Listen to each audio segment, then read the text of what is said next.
इन 3 तिथियों पर एक रोटी में थोड़ा सा मीठा रखकर सोमक पितृ का नाम लेकर यदि गाय को खिला दिया जाता है तो अगर कोई पूर्वज प्रेत योनि में भी पड़ा हुआ होता है, भटक रहा होता है, जिसको पिंड नहीं मिला, जो अचानक मर गया होता है, अधोगति में चले गया होता है, उस जीव की मुक्ति दशमी, एकादशी और द्वादशी, ये 3 दिन सोमक पितृ का नाम लेकर रोटी में, पूरी में मीठा रखकर अगर गाय को खिला दिया जाता है ये 3 दिन तक, तो वो पितृ कभी भटकते नहीं है, उनको मुक्ति प्राप्त हो जाती है मोक्ष में।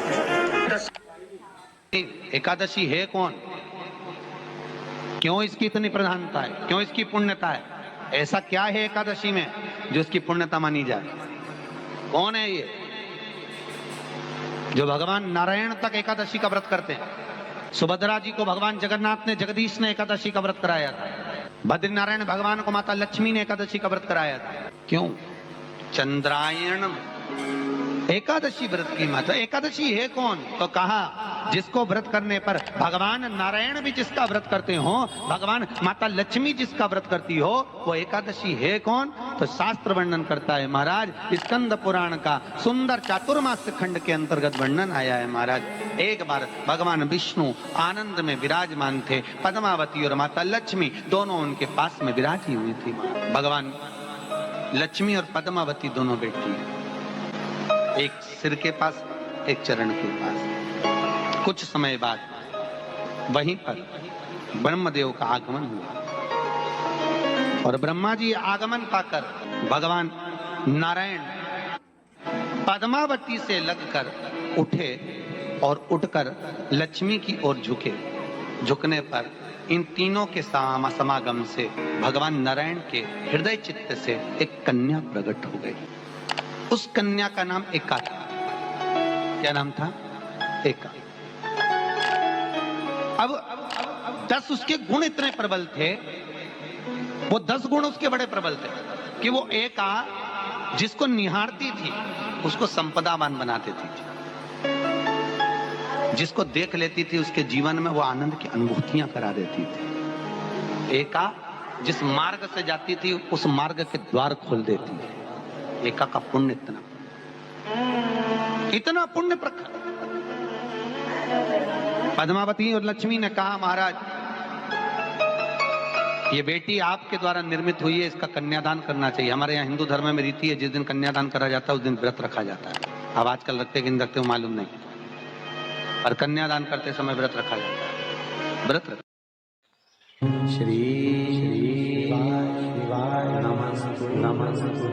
एकादशी के दिन कभी कभी तुम बद्रीनाथ चले जाओ, एकादशी के दिन तुम द्वारका चले जाओ, एकादशी के दिन तुम तिरुपति चले जाओ, एकादशी के दिन तुम जगन्नाथ चले जाओ, एकादशी के दिन तुम्हारी मर्जी पड़े भगवान के किसी धाम में चले जाओ और भगवान को भोग लगाओ और उनकी थाली को झांक कर देखना, उसमें चावल जरूर मिलेगा। उसमें ऐसा नहीं है कि चावल नहीं मिलेगा। बद्री नारायण में भगवान को चावल का भोग लगा हुआ मिलेगा, द्वारका में चावल का भोग लगा हुआ मिलेगा, आपको जगन्नाथ में चावल का भोग लगा हुआ मिलेगा, तिरुपति में मिलेगा, द्वारकाधीश में मिलेगा, नाथद्वारा में मिलेगा, सांवरिया सेठ में मिलेगा, काकुरोली जी में मिलेगा। आप जहां जाओगे वहां पर एकादशी के दिन भगवान को चावल आएगा, क्योंकि भगवान के लिए परहेज नहीं है। जो काम में डूबा हुआ है, जो आसक्ति में डूबा हुआ है, जो लोभ में डूबा हुआ है, जो वासनाओं में डूबा हुआ है, जो तृष्णा में डूबा हुआ है, और जो माता के गर्भ से जन्म लिया, एकादशी के दिन चावल उसको नहीं खाना। एकादशी और द्वादशी के दिन हमारे हिंदू धर्म, हमारा शास्त्र कहता है, हमारे शास्त्र, हमारे वेद डॉक्टर वर्णन करते हैं कि पीपल के पत्ते को अगर एकादशी और द्वादशी के दिन एक तांबे के पात्र में गला कर रख दिया जाए और उस पानी का आचमन 3 बार करा जाए तो जिसकी नाड़ियां चोक भी हो जाती है, डॉक्टर बोले इसका बाईपास करना पड़ेगा, उसको केवल 3 आचमन पानी एकादशी और द्वादशी को पीपल के पत्ते का कराया जाए तो अंदर की नाड़ियां भी खुल जाती हैं। भगवान का एक नाम है अघोर। ब्रह्मा जी को दर्शन दिया, अघोर मतलब सिद्ध नाम। और बहुत ध्यान से सुनना भाई, बहुत प्रयास कर लिया आपने, कामना सिद्ध नहीं हो रही। 1 लोटा जल, एक जल का पात्र लीजिए, उस जल के पात्र को लेकर उसमें थोड़ा सा लाल चंदन डालकर बेलपत्री के वृक्ष के नीचे और देवाधिदेव महादेव को चढ़ाना प्रारंभ करें। उसके बाद में एक लोटा जल स्वच्छ फिर शिव जी को चढ़ाएं। श्री शिवाय नमस्तुभ्यम बोलकर आपकी कामना कहकर भगवान शिव पर अघोरेश्वर महादेव का नाम लेकर आप चढ़ाना प्रारंभ करिए। बाबा आपका कार्य 3 महीने के अंदर पूर्ण कर देगा। सब होने से मांग तुझे क्या चाहिए। एकादशी ने भगवान विष्णु से कहा, नाथ प्रभु वर दे दो, मृत्यु लोक में जो मनुष्य मेरा व्रत करेगा, चाहे जलचर थलचर वायुचर या सांसारिक मनुष्य, मेरा अगर एकादशी का व्रत करेगा प्रभु, उसके यहाँ धन धान्य वैभव सुख संपदा बढ़ेगी और उस जीवात्मा को नरक नहीं भोगना पड़ेगा, सीधे वैकुंठ का उसको वास मिलेगा। जब जीव आत्मा को लेकर चला जाएगा, यम के दूत जब बंदी बनाकर ले जा रहे होंगे उस जीवात्मा को, जिसके प्राण छूटे होंगे, यम के दूत जब बंदी बनाकर ले जा रहे होंगे, तब मुझे वर दो कि मैं इसका हाथ पकड़कर बेतन्नी से पार उतार कर सारे नरकों से निकालती हुई आपके धाम में लेकर आऊं।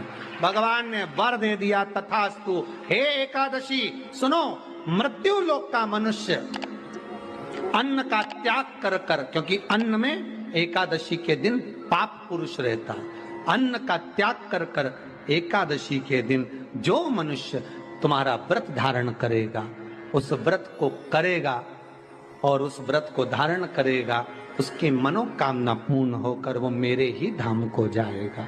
ये तो हुआ एकादशी के जन्म की कथा। एकादशी का व्रत करती, बहुत ध्यान से सुनना आज की कथा को, शायद जिंदगी में मिली ना मिली, पर ये कथा का रिश्ता तो बहुत ध्यान से सुनना।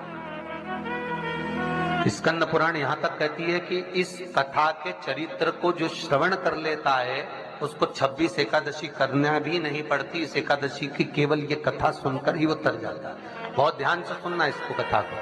एकादशी के दिन जब आप जल शंकर को चढ़ाने तो रोज ही जाते हैं। जब एकादशी का दिन रहे और शंकर जी के मंदिर में आप जल समर्पित करें तो 3 बार मुख से स्वधा स्वधा स्वधा या स्वधा स्तोत्र का पाठ, जिसमें 12 श्लोक 2-4 हैं। पैसा तो आ रहा है पर घर में टिक नहीं रहा। डॉक्टर में, पुलिस में, एक्सीडेंट आदि में, कहीं गलत जगह पर व्यसन में अगर पैसा जा रहा है, जुए में, मांसाहार, मदिरा पान, या कहीं आया पैसा आने में कमी नहीं, आ रहा है पर टिक नहीं रहा, रुक नहीं रहा। कोई मांगने आ गया, दे दिया, फिर वहां से अपने पास नहीं आ रहा, अपन कह रहे हैं भैया हमारा पैसा लौटा दो, नहीं आ रहा। तो महाराज शिव महापुराण की कथा कहती है, एकादशी के दिन गंगा के जल में मात्र 7 बेलपत्री डालकर जो नंदीश्वर भगवान, अर्थात जो शंकर जी के शिवलिंग के सामने नंदी होता है, उस नंदी के चरण पर गंगा का जल चढ़ाकर बेलपत्री शिव पर समर्पित कर देता है, उसके घर में रुपया रुकना चालू हो जाता है। फिर वो गलत जगह पर नहीं जाता, गलत स्थान पर वो धन जाएगा ही नहीं। आप अगर श्री शिवाय नमस्तुभ्यम का जाप कर रहे हो, प्रतिदिन आपके मुख से 11 बार 21 बार श्री शिवाय नमस्तुभ्यम मंत्र निकल रहा है, भले काम करते करते निकले। शास्त्र कहता है 1 वर्ष 11 दिन जिसके मुख से 11 बार प्रतिदिन श्री शिवाय नमस्तुभ्यम मंत्र का जाप निकलता है, वो मंत्र सिद्ध हो जाता है और उस मंत्र से वो अपने जीवन को सुखी कर सकते हैं।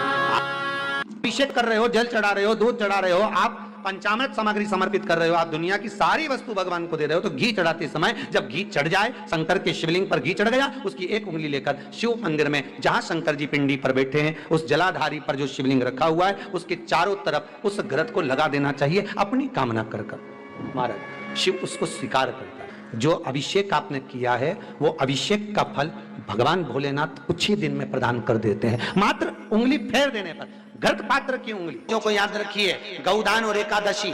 श्रीमद वल्लभाचार्य जी ने मायावत का खंडन करा था जगन्नाथपुरी में, और श्रीमद वल्लभाचार्य जी ने कहा था एकादशी मरने के बाद मत दो, एकादशी जीते जी दो। कहा था कि नहीं कहा था? जीते जी दान करिए। इसलिए जगदीश में, जगन्नाथपुरी में एकादशी उल्टी लटकी हुई है। करें आपने दर्शन?